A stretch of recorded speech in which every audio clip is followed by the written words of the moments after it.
Okay, Robin, thanks. To help pay for this historic legislation, there will be tax increases on individuals with incomes of more than $200,000 and households with incomes of more than $250,000. Republicans have zeroed in on those tax increases, Medicare cuts, and the overall cost of the bill in opposing this legislation. For more on that, we're joined now by Senator John McCain. Good morning, Senator, and I want to get to those provisions in a second. But first, you were good friends with Senator Ted Kennedy. What would you say to him this morning? Congratulations.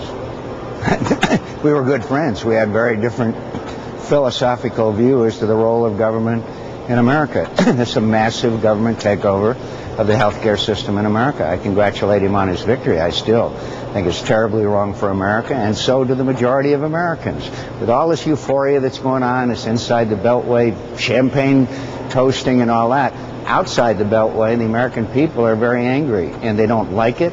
And we're gonna try to repeal this, and we are going to have a very spirited campaign coming up between now and November, and there will be a very heavy price to pay for it.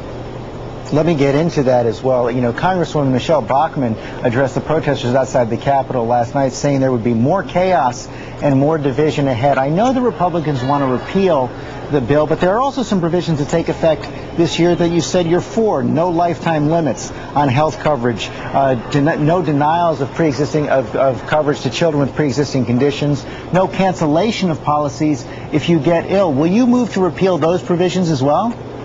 Of course not. We had proposals to take care of those issues that you just mentioned, plus medical malpractice reform, plus being able to go across state lines to get health insurance you need, plus rewards for wellness and fitness, plus a whole lot of things that would have brought down the costs of health care instead of laying on what the governor of Arizona says, a debt that they can't pay. They said they can't afford it.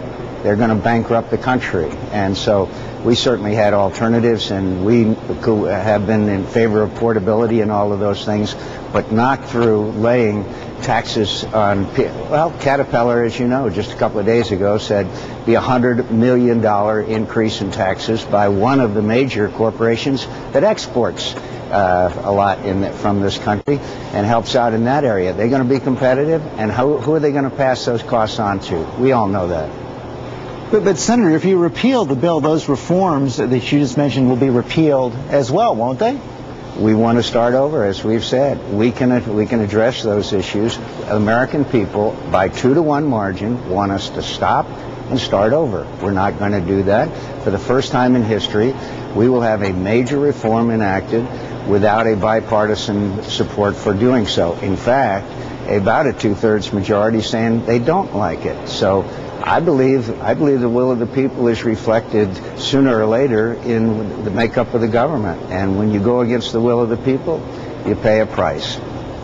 Senator, we only have a few seconds left, but Sure. Will you also move to challenge the constitutionality of this bill? I've heard many calls from Republicans about that as well. Sure. We'll challenge it every place we can, including the effect on Social Security that this legislation has, which we think is directly violating the reconciliation rules regarding Social Security. Listen, we'll fight everywhere. I had a town hall meetings in Arizona on Saturday.